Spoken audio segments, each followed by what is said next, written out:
Good evening.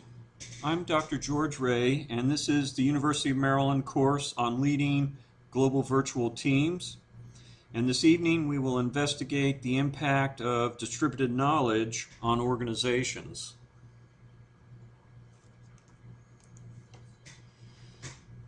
Knowledge is really the key to modern business. The world is controlled by knowledge. It's the ubiquitous and vital agent that is used to frame every field of endeavor. For example, in biology, genes encapsulate information. DNA is an error-correcting digital code. There is a science of conveyance and a science of information for every field of study.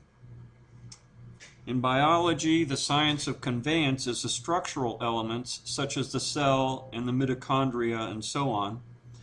The science of information is the DNA and the information encapsulated in the DNA and how that is used to synthesize proteins or determine physical characteristics.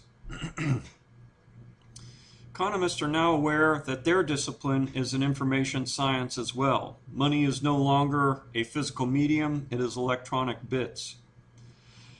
The physicist John Archibald Wheeler summarizes the centrality of information to all fields, both academic and business.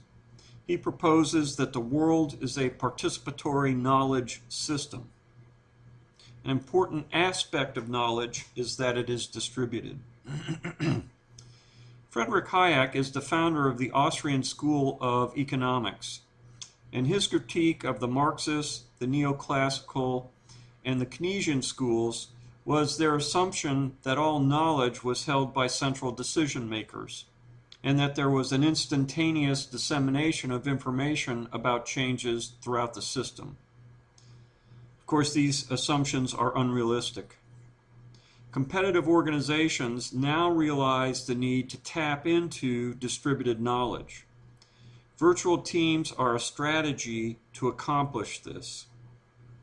If all knowledge was centrally located, there would be no need for virtual teams. The luminaries would gather and get the job done. On the other hand, if knowledge is distributed, then virtual teams are required, and they must be formed with the requisite variety of knowledge to accomplish the mission regardless of where that knowledge resides. There's a Harvard Business Review slide here that I linked to, and it shows that there's going to be a rapid growth in people working on virtual teams.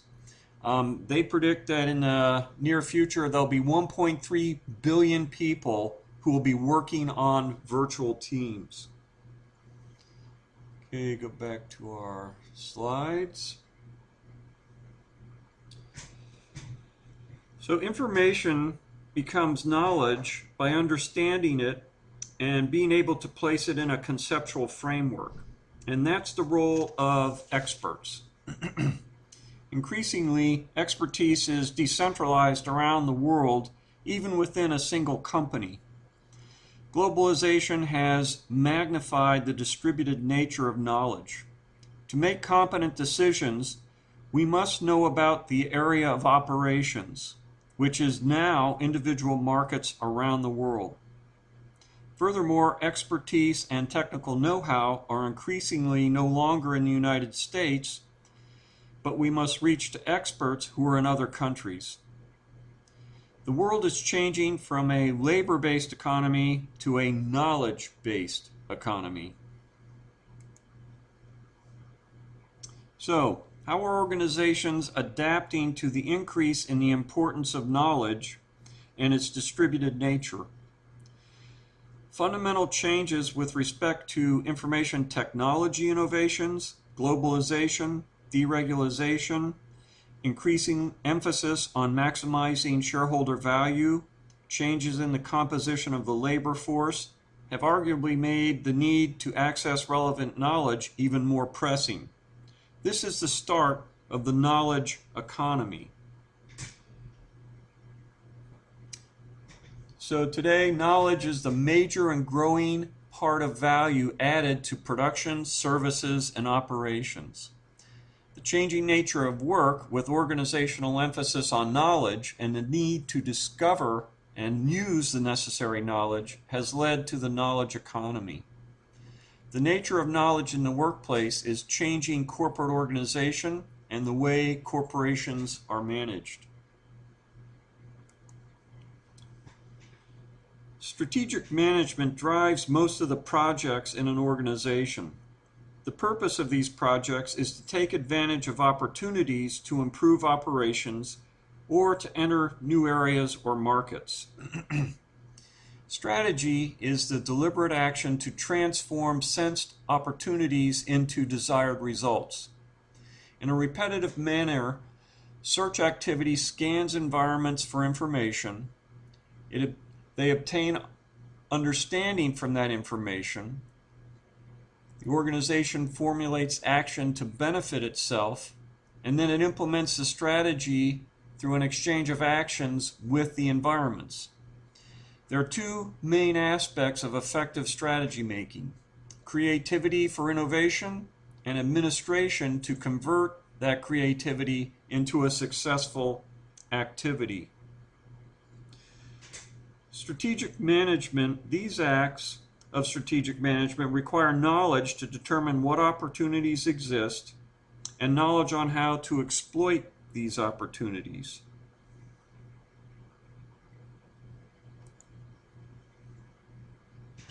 Strategic management now emphasizes innovation as an essential aspect for achieving success. Drucker finds that innovation is essential in every company and recommends that innovation be directly aligned with corporate strategy. Innovation is fueled by creative knowledge. Corporations fail to deliver results in today's challenging environment because of atrophied innovation. Why do we need innovation? Well, we have two basic strategy choices. We can improve our operational efficiency, or we can differentiate ourselves from the current competition with new features or attributes. The purpose of either of these strategic choices is to become more competitive in our environment. It is critical in the modern global economy because technology, especially improvements in the microcosm and telecosm, as George Gilder calls them, have been applied to both administrative and manufacturing processes to raise productivity.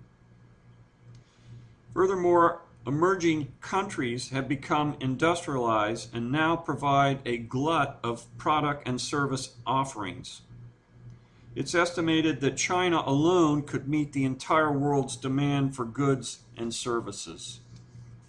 To survive, an organization must innovate to distinguish its product or service from others, or to improve its processes to become even more efficient and competitive than China.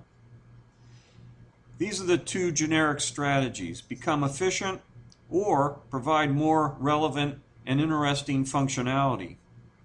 Porter described them as becoming more cost competitive or differentiating a product or service from those who are more cost competitive. Both require innovation, becoming more efficient and differentiating. As we shall see shortly, according to Ashby's law of requisite variety, this requires leveraging distributed knowledge. We come back to Hayek's premise that relevant knowledge is never co-located conveniently in one place, but is distributed. And therefore, there is a need for virtual teams. Virtual teams are more innovative because they tap into the creative knowledge and energy that is distributed both within and without the organization.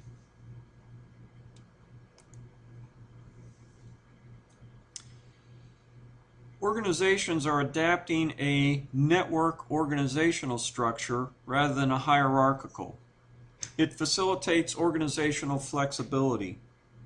The old corporate hierarchy and its rigid processes and chain of command opposes change.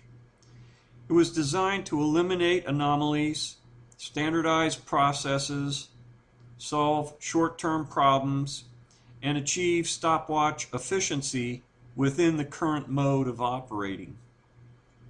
In a sense, the crowning accomplishment of the hierarchy and its management processes is the enterprise on autopilot. Everyone is ideally situated as a cog whirring on a steady, unthinking, and predictable machine. Thus, the hierarchy ignores new opportunities that require transformation because these opportunities don't align with its core purpose of maintenance and optimization. In contrast, a network form of organization is more flexible and less authoritative. Because of the growing importance of being able to access knowledge from multiple sources, knowledge-based networks increasingly become the relevant dimension for understanding the organization of economic activities. Such networks may even cut across the legal boundaries of a firm. Virtual teams may include people who are external to the organization. So the impact of this knowledge economy on corporations are many, including new organizational structures, more networked and less hierarchical, consequent flattening of internal organization and the rise of autonomy, increased emphasis on innovation and technical advancement, and changing demand for labor skills. Again, the nature of knowledge in the workplace is changing corporate organization and the way corporations are managed.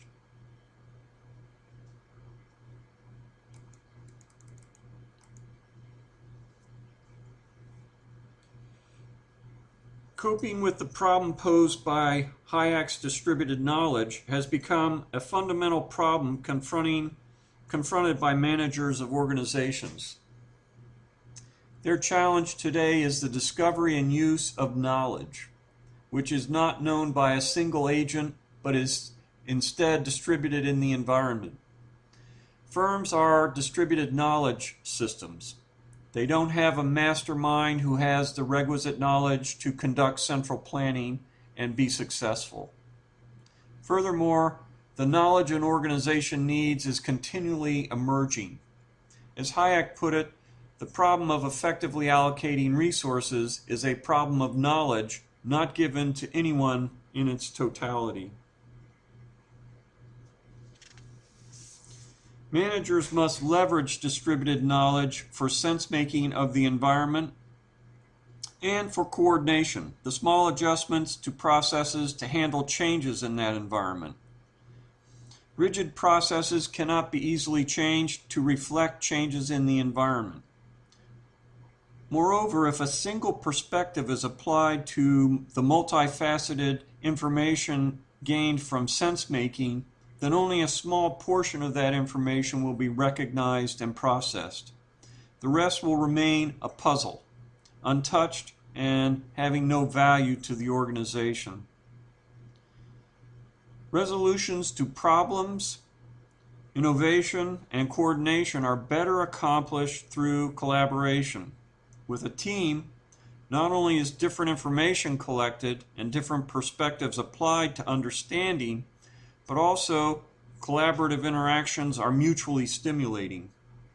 Collaboration does not occur naturally, but is culturally induced by the team. Collaboration, especially distributed collaboration, is a new concept to the hierarchically organized companies of today.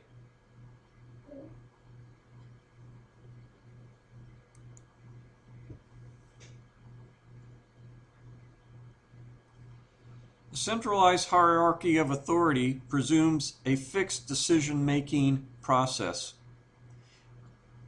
It offers efficiency when the environment is stable and the nature of the decisions stay within a boundary that can be managed by the hierarchy.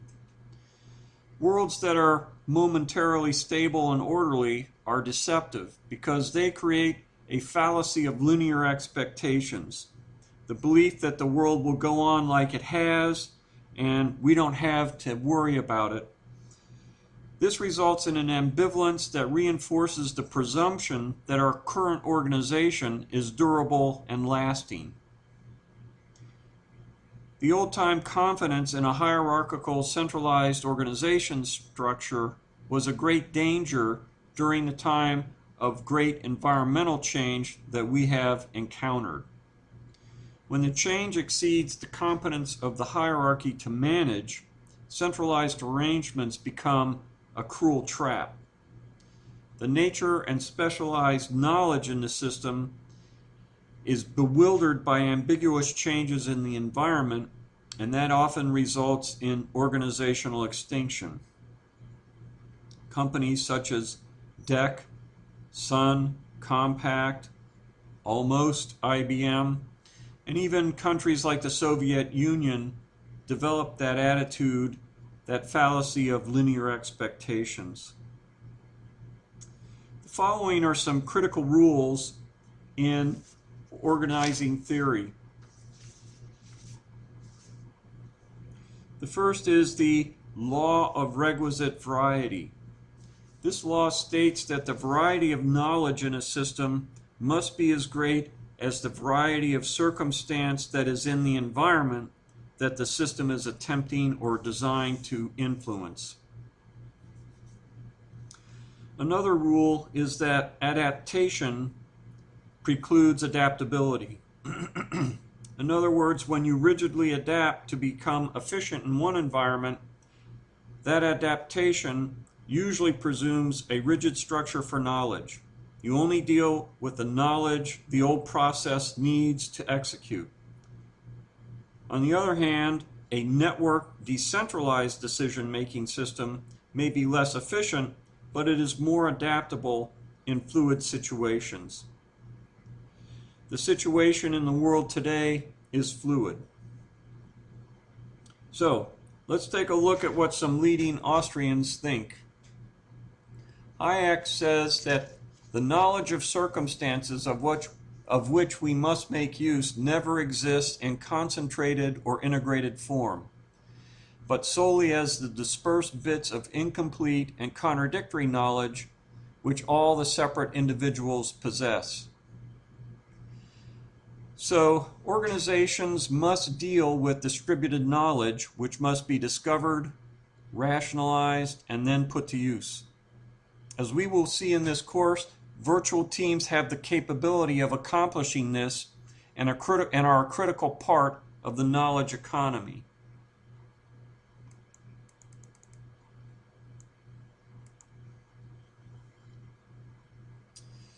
As Foss puts it, numerous writers have argued that tasks and activities in the knowledge economy need to be coordinated in a manner that is very different from the management of traditional manufacturing activities.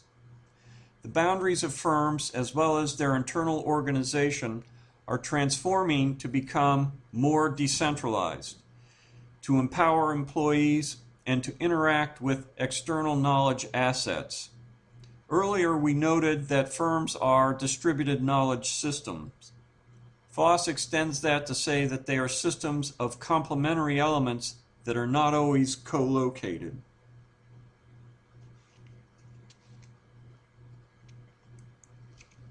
So one more Austrian view is from Cowan and Parker, and they put it like this, several points. First point is organizations are adopting new forms of decentralization to cope with the instability, uncertainty, and pace of change in the marketplace. In cluster or network working, employees of undifferentiated rank may operate temporarily on a certain task or tasks in teams. The clusters are largely autonomous and engage in decentralized decision-making and planning. They are conducive to individual initiative, intrapreneurship, and faster decision-making. They facilitate organizational flexibility. We are seeing the rise of global virtual teams.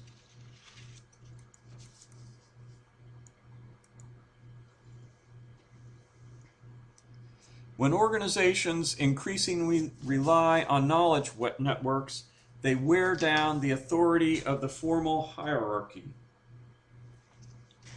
Authority shifts and is shared by the knowledge experts needed for a particular initiative. The old order of hierarchical authority and giving orders through a chain of command is becoming increasingly irrelevant. With firms increasingly source diverse, the complex knowledge of production and operations is becoming increasingly dispersed, as indicated by Hayek, and this is happening on a global scale. Hayek's distributed knowledge problem has become the principal problem modern management must solve.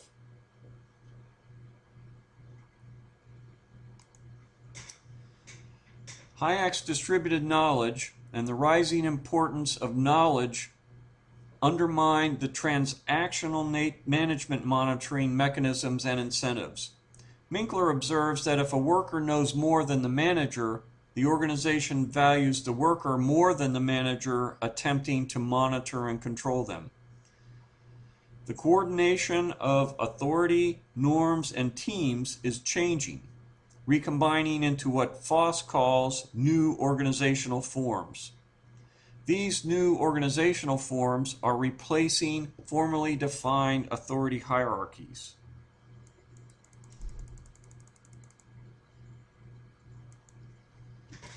In summary, the distributed nature of knowledge and its rising importance to modern firms has given rise to virtual teams as a normal organizational form. Cowan and Parker note that firms are adapting new forms of organization, such as virtual teams, to cope with the instability, uncertainty, and pace of environmental change. Townsend, DeMare, and Hendrickson note that virtual teams are replacing traditional co-located teams so that organizations can succeed in the increasingly complex and dynamic knowledge activities. This is changing the corporate landscape.